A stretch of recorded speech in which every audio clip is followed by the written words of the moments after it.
Subscribe now and press the bell icon. Never miss an update. Hello everyone and very good afternoons. This is your English mentor Shalini Mahendras. Welcomes you all to the All India Speed Test discussion where we are going to discuss each and every question in detail, right? क्योंकि अगर हम mock test दे लेते हैं उसके बाद उसका analysis is very very much important. अगर analysis आप ढंग से नहीं करते ना तब प्रॉब्लम होती है. तो चलिए स्टार्ट करते हैं एसटी नंबर 43 की एनालिसिस एकदम सटीक तरीके से. एसटी नंबर 43 की हम एनालिसिस करने वाले हैं एकदम सटीक तरीके से. सभी लोग फटाफट से जुड़ जाओ और स्टार्ट करते हैं वेरी फर्स्ट क्वेश्चन से. तो यहां पे पूछा गया you have to select the incorrectly spelled word, मतलब जिसकी स्पेलिंग रॉन्ग है ना वो आपका आंसर होगा. तो चलिए देखते हैं. पहला वर्ड है वरीड. वरीड मतलब जब आप बहुत ज्यादा परेशान हो जाते हैं, दैट आपको ऐसा लगता है कि हो सकता है कुछ बुरा होने वाला है ना. Something you are thinking that something bad would be happen और इट विल बी हैपनिंग. ठीक, तो वो होता है वरीड. स्पेलिंग करेक्ट है. वॉरियर. वॉरियर में एक चीज की कमी आ गई. जब वॉरियर हम देखते हैं तो वॉरियर में एक चीज की कमी आ गई, वो आ गई आर की. WA डबल आर होता है और फिर IOR होता है. ठीक है. वॉरियर का मतलब क्या होता है? वॉरियर कौन होते हैं? Who fights in a battle. योद्धा. फाइट्स इन अ बैटल, जो युद्ध करते हैं उन्हें बोलते हैं. फिर कॉम्प्लायंट. अगर कॉम्प्लायंट देखें तो ये भी आपकी स्पेलिंग एकदम करेक्ट है. इसका मतलब क्या होता है?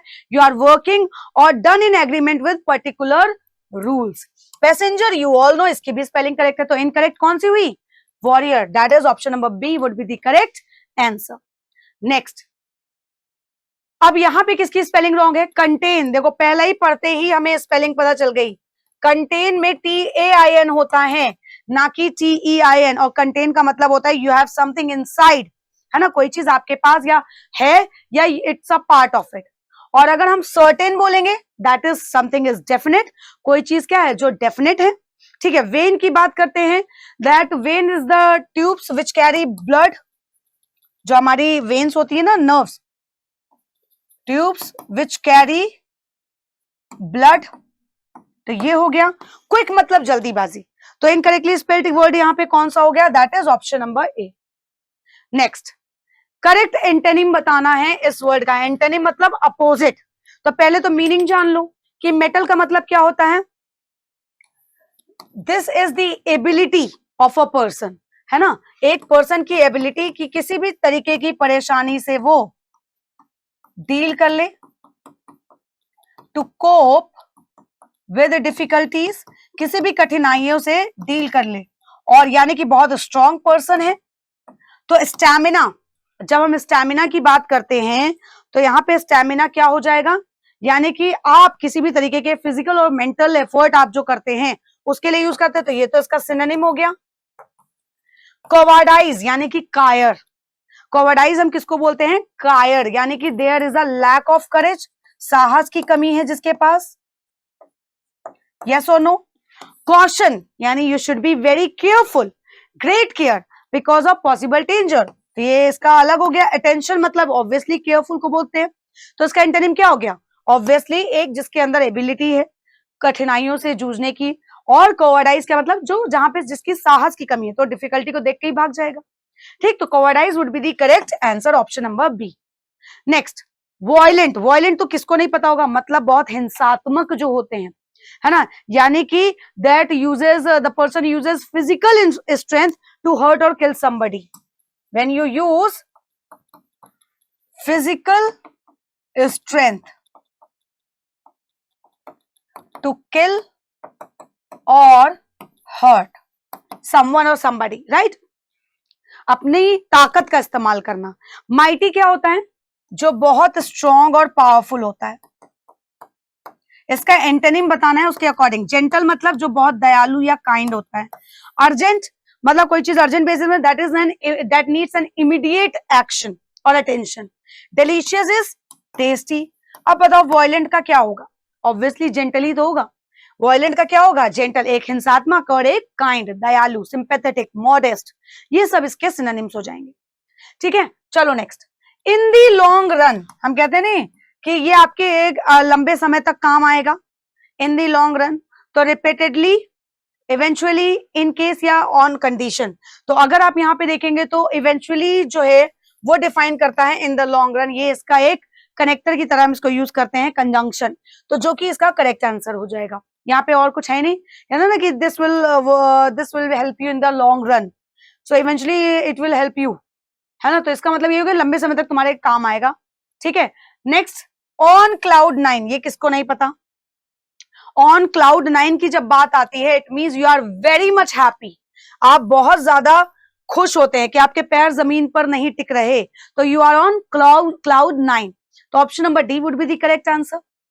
जब हम 47 देखेंगे तो यहाँ पे आपको अंडरलाइन पार्ट को क्या करना है, इंप्रूवमेंट करना है। अगर इंप्रूवमेंट की नीड है देन, देखिए, Delhi is a most affected city by the virus nowadays. First of all एक चीज ये देखो, मोस्ट लगा है, मोस्ट क्या है, एक सुपरलेटिव डिग्री ऑफ एडजेक्टिव है,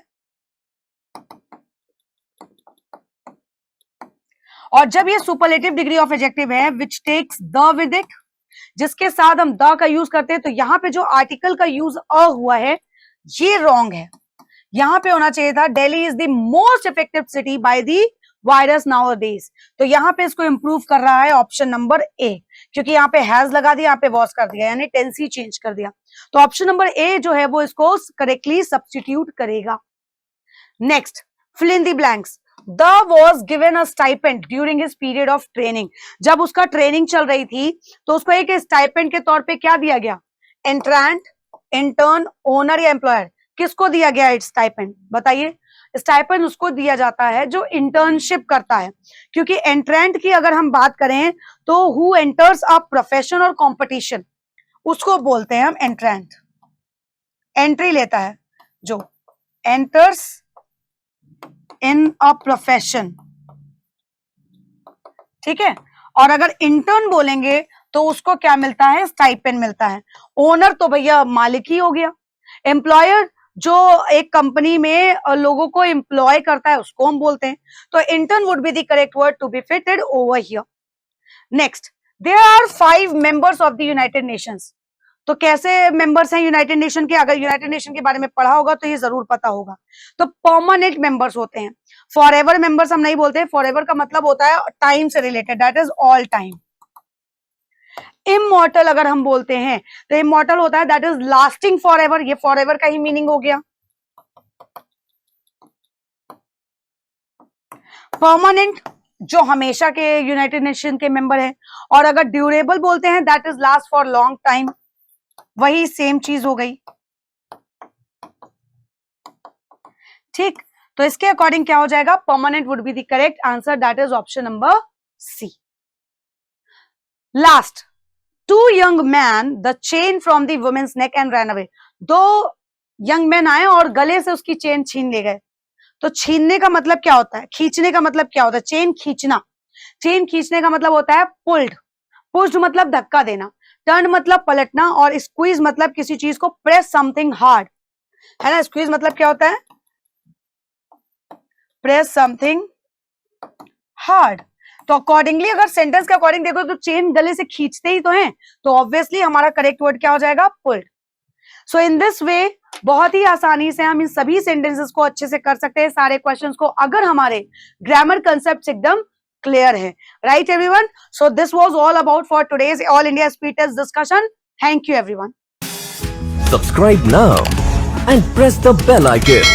Never miss an update.